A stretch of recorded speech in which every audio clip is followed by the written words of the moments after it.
सम्मानित साथियों, 21 तारीख को दिल्ली में आंदोलन है।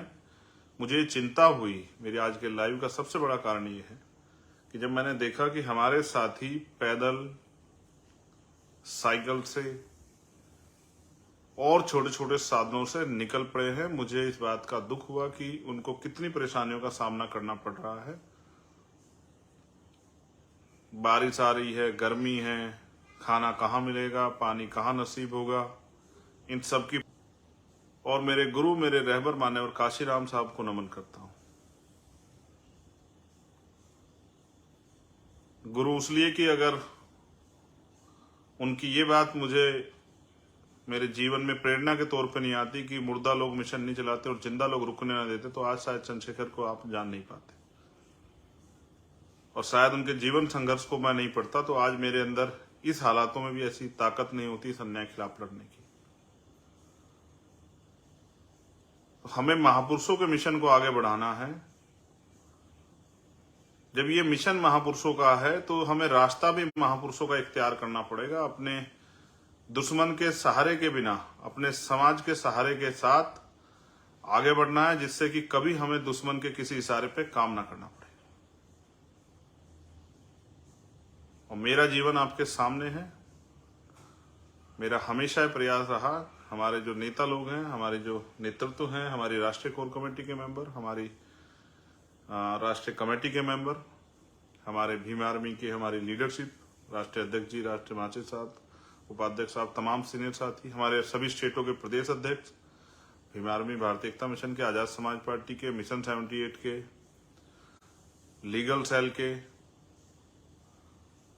और हमारे स्टूडेंट फेडरेशन के। मैं अपने आप को उनसे बड़ा नहीं मानता हूं, उनके बराबर भी नहीं, उनसे छोटा मानता हूं, क्योंकि सब लोग काम कर रहे हैं और जिसकी जितनी समझ में आएगा, जितने दिन तक समझ में आएगा, उतने दिन काम करेगा। ये संगठन है, आप लोगों के संघर्ष से चल रहा है, अकेले चंद्रशेखर की वजह से नहीं चल रहा, और अकेले चंद्रशेखर के जाने से रुकेगा भी नहीं, इस बात को भी मैं जानता हूं। और मेरी ये प्रार्थना भी है कि रुकने नहीं देना है।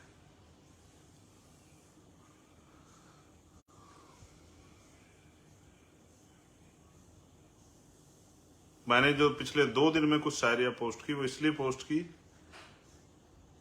कि आपको ये मेरा वो संदेश विरोधी के नाम है, लेकिन मैं वो संदेश आपको भी देना चाहता हूं कि किस तरह से हमें बहुत बड़े होने के बावजूद अपनी जमीनी सच्चाई को नहीं भूलना है।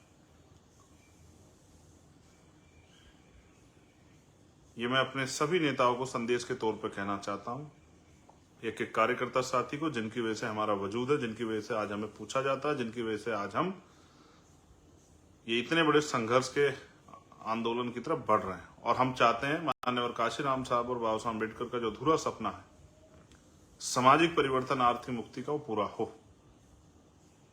यही हमारा लक्ष्य है। सम्मानित साथियों, 21 तारीख को दिल्ली में आंदोलन है। मुझे चिंता हुई, मेरे आज के लाइव का सबसे बड़ा कारण ये है कि जब मैंने देखा कि हमारे साथी पैदल, साइकिल से और छोटे छोटे साधनों से निकल पड़े हैं, मुझे इस बात का दुख हुआ कि उनको कितनी परेशानियों का सामना करना पड़ रहा है। बारिश आ रही है, गर्मी है, खाना कहाँ मिलेगा, पानी कहाँ नसीब होगा, इन सब की परवाह से परे जो क्रांतिकारी इस आंदोलन को सफल बनाने, आहुति देने के लिए निकले, मैं उनको निदा सलाम पेश करता हूं, उनकी हिम्मत की दाद देता हूं, उनकी ताकत को, उनके समर्पण को। जो काम पैसे देके नहीं कराया जा सकता, जो काम किसी लालच प्रलोभन में नहीं हो सकता, उससे आपको एहसास नहीं होगा, आपकी इस ताजगी ने, आपके इस कार्य ने मेरे अंदर कितना जोश भर दिया है। और क्योंकि समाज के साथ जो अन्याय हो रहा है, उसको देख के रात को नींद नहीं आती है। और जिस दिन समझ लेना चैन से नींद आ गई, उस दिन समझ लेना कि कहीं ना कहीं संघर्ष करने का जो मादा वो कमजोर पड़ गया है, अंदर सेटिस्फेक्शन आ गया। इसलिए सेटिस्फेक्शन किसी के अंदर नहीं आना चाहिए जब तक हम इस देश में समता, समानता, बंधुत्व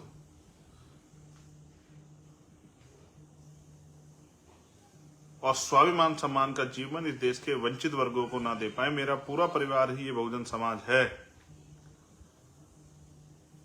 इस देश का शोषित, वंचित, कमजोर, मजलूम समाज ही मेरा परिवार है। यही बताने के लिए मैं आज आपके बीच लाइव हूं।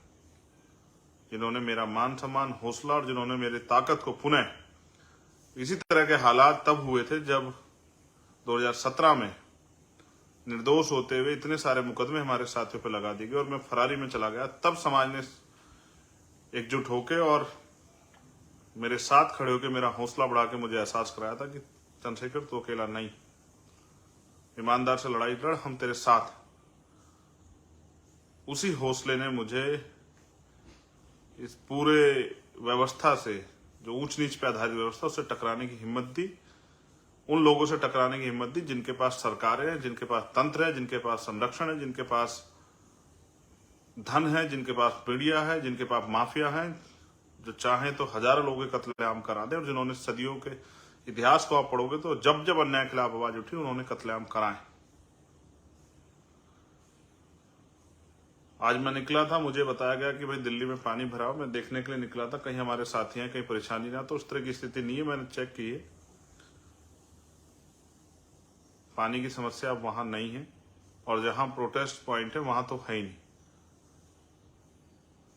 ये प्रोटेस्ट हमारा जो लोकल के साथी हैं उनको बताना कि 5 बजे तक का रहेगा और ये प्रोटेस्ट पॉइंट पे ही है। वहीं से हम अपना राष्ट्रपति जी के नाम जो ज्ञापन है हमारी कमेटी जाके देगी और फिर जो है हम लोग अपने अपने गंतव्य की तरफ प्रस्थान करेंगे। जो आदेश निर्देश वहां से होंगे भविष्य के लिए उसका पालन करेंगे। मैं पुनः आपके संघर्ष को, आपके हौसलों को सलाम पेश करता हूं और आपसे ये अनुरोध करता हूं कि आपकी एक एक व्यक्ति का जीवन मेरे लिए बहुत कीमती है। जो लोग आसपास से मोटरसाइकिल से आएंगे वो हेलमेट का प्रयोग करें अपनी सुरक्षा के लिए और किसी भी तरह की असावधानी, जल्दबाजी ना करें। बहुत शालीनता से, अनुशासन में, संविधान के दायरे में आए और जिसको जहां उपस्थित क्षेत्र में जगह मिले वहीं पर बैठ के अपने आंदोलन को मजबूत करें। इस मन को बना के आए कि शाम के समय 5 बजे तक, जब तक आपका ज्ञापन का कार्यक्रम ना खत्म, तब तक आपको वहां टिके रहना है। एक और बहुत महत्वपूर्ण बात, माननीय राष्ट्रीय अध्यक्ष जी ने जबकि उसका स्पष्टीकरण दिया, मैं इसको इसलिए कंफर्म कर देता हूं कि हम लोकतांत्रिक देश में हैं और हम भी टैक्स भरते हैं। जिस तरह से सरकार के प्रोग्राम में सरकारी तंत्र का प्रयोग होता है लेकिन टैक्स उसमें सबका होता है, जिस तरह से पिछले कुछ दिनों में हमने देखा कि बीजेपी की जो जहां सरकार है या कांग्रेस की जहां सरकार है, अन्य पार्टी जहां सरकार है, वहां उनके लिए तमाम तरह की जो है व्यवस्थाएं की जा सकती है। हम भी टैक्स देते हैं, हम भी पॉलिटिकल पार्टी हैं, हम भी सामाजिक संगठन है, हमें भी अपने अधिकारों का प्रयोग करना आना चाहिए। इसलिए हमने रेल मंत्रालय को और परिवहन मंत्रालय को हमने पत्र देके ये कहा कि आप हमारे लिए जिस तरह से, क्योंकि हम लोग रैली और हमारा प्रदर्शन है तो टोलों पे हमारे साथियों को व्यवस्था कराएं, क्योंकि हमारा समाज आर्थिक रूप से कमजोर समाज है तो उनको टोलों पे कोई परेशानी ना हो, क्योंकि वो एक इस आंदोलन में शामिल होने के लिए आ रहे हैं तो उनको छूट दी जाए। और ये हम नहीं, ये बहुत सारे किसान साथी और तमाम साथी जब आंदोलन करते हैं दल जब कर, ये परमिशनें दी जाती हैं। और हमने रेल मंत्रालय से भी मांग की कि क्योंकि जिस तरह से भारत की राजनीति में काशीराम साहब ने एक बड़ा परिवर्तन किया कि नोटों वालों को वोटों वाले हरा सकते हैं, तो हम भी जो है वोटों वाले हैं। जिस तरह से धनतंत्र की राजनीति देश के अंदर हो रही है कि पैसे वाले लोग ही विधायक बनेंगे, पैसे वाले लोग ही एमएलसी बनेंगे, पैसे वाले लोग ही राज्यसभा जाएंगे, पैसे वाले लोग ही लोकसभा जाएंगे, पैसे वाले लोग ही नीचे प्रधान से लेके और प्रधानमंत्री जो बनना चाहते हैं वो सब पैसे वाले हैं। तो गरीब के बच्चे लोकतंत्र में क्या करेंगे? क्या उनके सपने, उनकी जो जिज्ञासा है, उनके अंदर जो परिवर्तन का, क्रांति का जो बिगुल जल रहा है, उसका क्या होगा? तो इसलिए, क्योंकि जिस दिन देश में आजादी आई उस दिन देश की धन धरती और राजपाट में बंटवारा नहीं हुआ, संसाधनों में, उद्योगों में बंटवारा नहीं हुआ, बिजनेस में पैसों में बंटवारा नहीं हुआ, तो जो लोग आर्थिक रूप से कमजोर हैं वो किस तरह से अपने पैरों पर खड़े, उनको भी अवसर मिलने चाहिए। क्योंकि एक तरफ मीडिया पूरे दिन सरकार के लोगों को, विपक्ष के लोगों को दिखाएगा, और दूसरी तरफ बहुजन समाज के दलों को उनकी बड़ी बड़ी रैलियों की 1-1 मिनट की कवरेज करके उनको इग्नोर करने का काम करेगा, और उसमें भी अपने मन के हिसाब से कहानी लगाने का काम करेगा, जिस कहानी से उनको संतुष्टि हो। इस निर्भरता को भी हम लोग बहुत जल्द खत्म करने वाले हैं। अपना अखबार और समय आने पे अपना मेन स्ट्रीम मीडिया का चैनल बना के हम लोग इन आत्मनिर्भरताओं को, जो निर्भरता है उन लोगों पे कि वही हमें दिखाएंगे, उसको भी खत्म करने का प्रयास करेंगे। तो बस आप सबके लिए मंगल कामनाएं करता हूं, उनसे आपसे अपील कर रहा हूं, शांति में आए,